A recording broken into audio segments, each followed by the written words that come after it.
व्यक्त करतो। आज या ठिकाणी आपल्या न्यू लाईफ ब्लड बँकेमध्ये आपण ज्या पाहुण्यांना या ठिकाणी पाचारण केलेलं आहे ते सर्व आपल्या स्नेहभावापैकी, जिव्हाळ्यापैकी आणि परिवारापैकी दोघे सदस्य आहेत। भदंत मधुकरजी थेरो यांच्या अध्यक्षतेखाली सिद्धार्थ मस्के सर असतील, डॉक्टर न्यू लाईफ ब्लड बँकेचे प्रमुख असतील डॉक्टर पंकज खेडकर असतील, त्याचबरोबर प्राध्यापक डॉक्टर राज रणखांबे सर असतील, या सगळ्यांनी मिळून या ठिकाणी हे जे काही नवीन पिक्चर येऊ घातलेला आहे पॅन्थर जय भीम नावाचा एक संघर्ष, जय भीम पॅन्थर महाराष्ट्रामध्ये खूप मोठ्या प्रमाणावर त्याचं प्रमोशन झालेलं आहे आणि 11 तारखेची लोक साधारणतः गेल्या 1 महिन्यापासून वाट पाहत आहेत। आणि त्या पिक्चरचं वैशिष्ट्य असं आहे की यापूर्वी सुद्धा निशांत हापसे यांनी भोंगासारख्या वगैरे आणखी बऱ्याचशा चित्रपटाला त्यांनी असिस्ट केलेलं आहे यापूर्वी, परंतु स्वतंत्रपणे स्वतंत्र एक नवीन प्रोजेक्ट करण्याची संधी या निमित्ताने मिळालेली आहे। प्रमोशन करताना आमच्या मनामध्ये तीच भावना आली। याच्यामध्ये समजा आपला अतुल साळवे आहे ज्याला गाणे म्हणायची संधी मिळाली, आपला शुभम आहे लाडका मस्के, त्याचबरोबर त्याला म्युझिक देता आलं, संगीत या ठिकाणी आपला जवळचा स्नेह आहे रोहित नागबडे, किंवा त्याच्यानंतर पण आणखी आपल्या परभणी जिल्ह्यातले काही कलावंत आहेत त्यांना पण संधी दिलेली आहे। बघा, एक डायरेक्टर आपल्या जवळचा, आपल्या परिसरातला, आपल्या जवळचा माणूस कामाला लागला, एवढ्या मोठ्या माणसाला संधी देऊन तो सगळ्याला सोबत घेऊन काम करतोय, ही आपल्यासाठी महत्वाची बाब आहे। सगळ्यात महत्वाचं काय असेल या पिक्चरचं, पहिलं जर तो पिक्चरचं जर खरं यश असेल, हे पिक्चर बघितल्याच्या नंतर यांच्या कामाबद्दलची आपल्याला अनुभूती येईल। पण चित्रपटगृहापर्यंत जाण्यासाठी 2च गोष्टी काफी आहेत की जे चित्रपटाचं नाव आहे, विषय ते आपल्या जिव्हाळ्याचा विषय आहे आणि त्याच्यामध्ये घेतलेले जे काही कलाकार आहेत हे सगळे आपल्याला जिव्हाळ्याचे आपले संबंध असणारे कलाकार आहेत। या 2 गोष्टी ज्या आहेत ह्या मराठवाड्यातल्या प्रेक्षकांना चित्रपटगृहापर्यंत घेऊन जाण्यासाठी प्रयत्न करणार आहेत।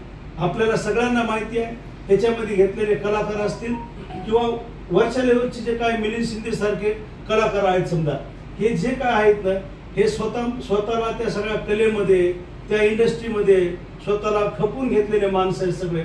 आणि त्याचबरोबर इंडस्ट्रीमध्ये जरी एकीकडे काम करीत असले तरी बी त्यांनी समाज, मानवता ह्या सगळ्या ज्या गोष्टी त्याला अनन्यसाधारण महत्व आतापर्यंत स्वतःच्या आयुष्यामध्ये दिलं असल्यामुळं त्यांची मराठी रसिकावरती एक वेगळ्या प्रकारची छाप आहे।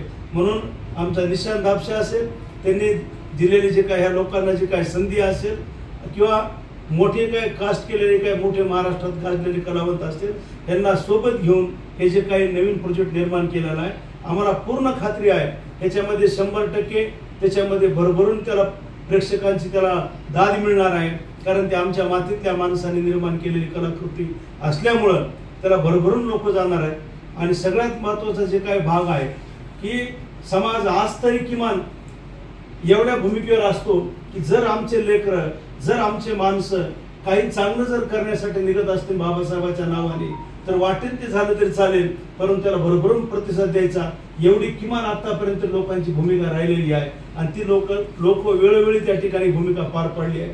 ज्यांच्यापाशी पैसे असतील त्या लोकांनी या ठिकाणी चित्रपट जे काय त्यांनी बुक करून सामान्य माणसाला कसं तिथपर्यंत नेता येईल किंवा त्यांना संधी उपलब्ध करून देता येईल हे सुद्धा करणं गरजेचं आहे। या सगळ्या गोष्टीच्या नंतर माझ्या मनामध्ये आणखी एक वेगळ्या प्रकारची अपेक्षा निर्माण झालेली आहे की आज जे काही समाजामध्ये असेल किंवा चळवळीमध्ये जे काही तीव्र लढ्याबद्दलची जे काही उदासीनता निर्माण झालेली आहे, संघटना बांधणी कशी असावी, संघटनेसाठी त्या ठिकाणी त्याग काय केला पाहिजे, संघटना बळकट करीत असताना, समाज बळकट करीत असताना आपण कशा पद्धतीने लोकांशी आपण संपर्क केला पाहिजे, लोकांमध्ये कसं मिसळलं पाहिजे, ह्या सगळ्या गोष्टीचा आता या 10-5 वर्षामध्ये हळूहळू उणीव भासत चाललेली आहे आणि ते सगळं बोचट चाललेलं आहे। मी त्या चित्रपटगृहाकडे अशा भावनेने बघतो की कदाचित तो चित्रपट आपण सगळ्यांनी बघितल्याच्या नंतर ह्या सगळ्या चळवळीत काम करणाऱ्या कार्यकर्त्याला एक वेगळ्या प्रकारची ऊर्जा मिळेल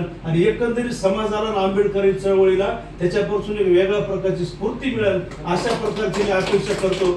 माझ्या त्या चित्रपटाला मनपूर्वक शुभेच्छा आहेत। मी महाराष्ट्रातल्या सगळ्या जनतेला विनंती करतो काही झालं तरी चालेल की एक वेळ ते जाऊन चित्रपटगृहामध्ये चित्रपट बघा. या सगळ्या आपल्या मातीतल्या कलावंतांना त्या ठिकाणी प्रोत्साहन देण्याचं काम करा. एवढंच या ठिकाणी सांगतो, थांबतो. इन्क्लाब जिंदाबाद. जय भीम.